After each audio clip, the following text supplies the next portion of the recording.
Halo, apa kabar netizen semuanya? Semoga kalian sehat dan sukses selalu. Jangan lupa untuk di like, subscribe, dan nyalakan juga loncengnya.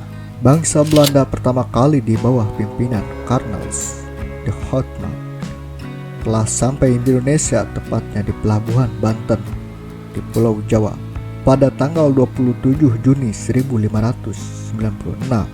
Belum ada nama Indonesia. Jauh sebelum kedatangan bangsa Belanda, kerajaan-kerajaan di Indonesia juga saling berperang dan saling menjajah juga. Salah satu contohnya adalah Kesultanan Mataram yang telah menaklukkan Kadipaten Surabaya pada tahun 1625. Ini adalah kutipan dari sejarawan Belanda tentang penaklukan Kadipaten Surabaya oleh Kesultanan Mataram. Laporan ke negeri Belanda tanggal 27 Oktober 1625 menyebutkan, pada musim panas ini Surabaya menyerah kepada Raja Mataram tanpa perlawanan hanya karena berkurangnya rakyat dan karena kelaparan, sehingga dari 50 sampai 60 ribu jiwa tinggal tidak lebih dari 1000. Bahkan Dag Register 1 Mei 1624 menyebut tinggal 500 jiwa, sisanya meninggal dan hilang karena keadaan menyedihkan dan karena kelaparan. Bahkan ada Belanda atau tidak ada Belanda, kerajaan-kerajaan di Indonesia tetap saling menjajah. Lantas mengapa Indonesia dijajah Belanda? Sebenarnya ada 4 sebab Indonesia bisa dijajah oleh Belanda, dan saya akan menjelaskan secara berurutan, yaitu sebagai berikut ini. Pertama, karena kebutuhan rempah-rempah. Pada saat itu rempah-rempah adalah komoditas berharga dan paling dicari oleh orang-orang Eropa. Bahkan nilainya sempat lebih tinggi dari emas. Kondisi alam Eropa tidak bisa ditanam rempah-rempah. Ada 4 fungsi rempah-rempah bagi orang-orang Eropa, yaitu penghangat tubuh, pengawet makanan, penyedap makanan, dan obat-obatan. Contohnya, cengkeh merupakan salah satu rempah yang paling dicari oleh orang-orang Eropa. Karena cengkeh sering diburu oleh orang-orang Eropa karena khasiatnya yang multifungsi. Kedua, karena jatuhnya kota Konstantinopel.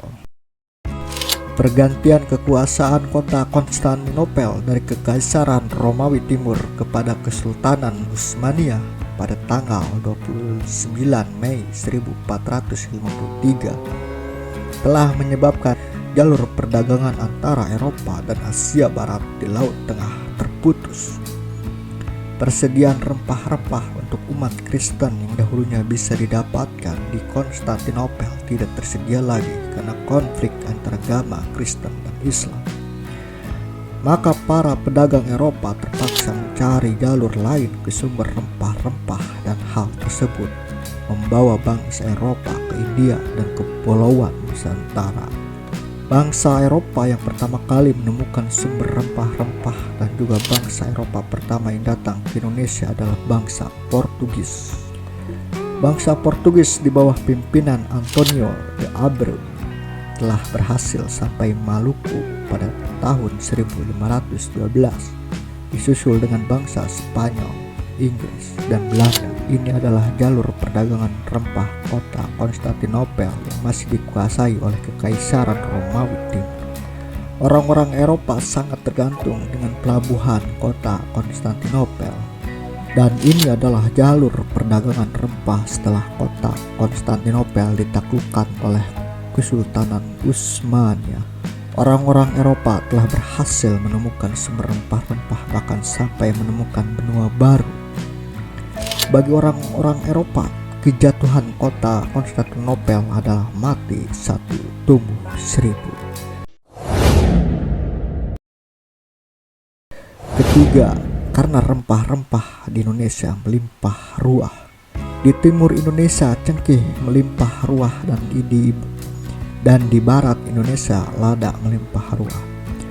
Karena kekayaan alamnya, maka leluhur bangsa Indonesia telah menjalin hubungan bersama bangsa-bangsa lain sejak ribuan tahun silam. Para pedagang Melayu berkata bahwa Tuhan telah menciptakan Timor untuk kayu cendana, Banda untuk palak, dan Maluku untuk cengkih. Barang dagangan ini telah dapat ditemukan di tempat lain di dunia kecuali di ketiga tempat ini.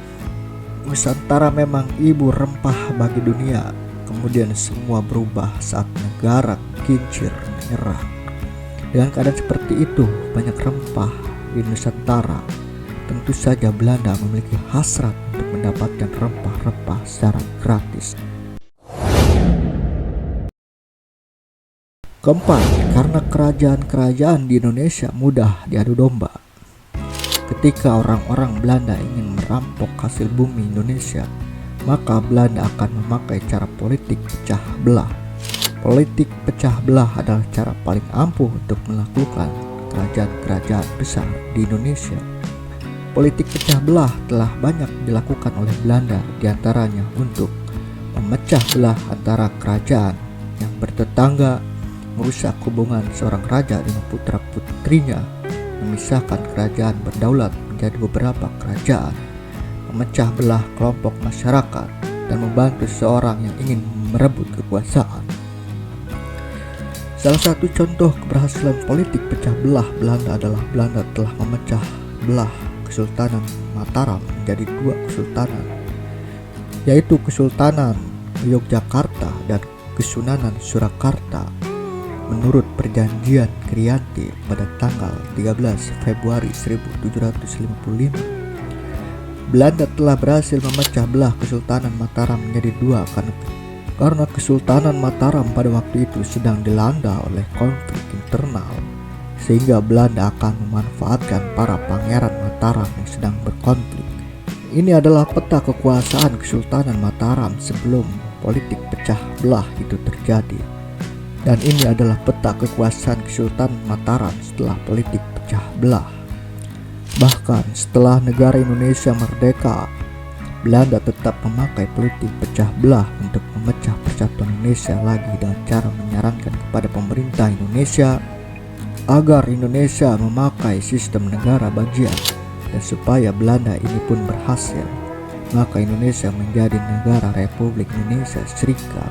Tapi beruntungnya negara serikat ini hanya bertahan selama 1 tahun saja, yaitu 1949 sampai 1950, karena masyarakat Indonesia telah menyadari bahwa negara serikat adalah usaha Belanda untuk memecah belah Indonesia kembali. Demikian informasi ini saya sampaikan. Semoga informasi ini bermanfaat untuk teman-teman semua. Terima kasih.